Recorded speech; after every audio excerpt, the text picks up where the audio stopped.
Catherine Bernardo update. Ayan, sa post ng Katropa.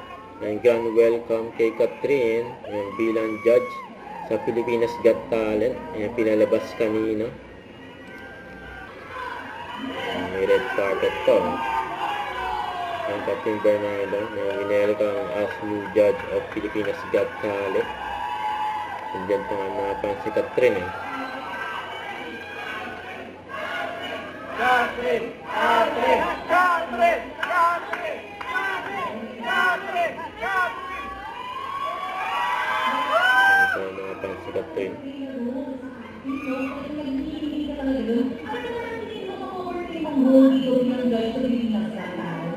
Yes, this is the first para sa akin. And siguro, I just want to enjoy this whole season ng dami natin pagkikita iba-ibang tao. And of course, my fellow brothers as well. Excited ako ng matutunan sa kanila lahat.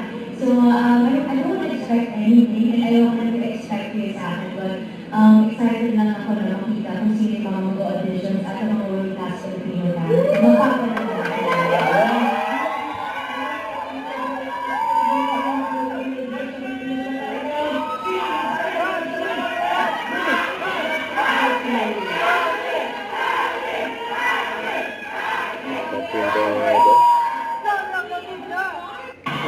Kat! Ganun lang, Kat!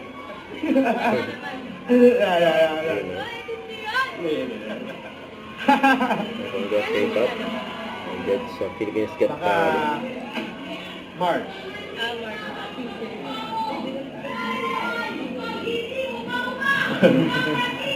Ingat ka ta, betul sa.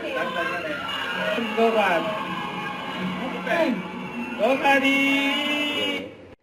Don't forget to subscribe and click the notification bell for more updates. This is with Shorting Action Vlog. Stay tuned for more videos. See ya.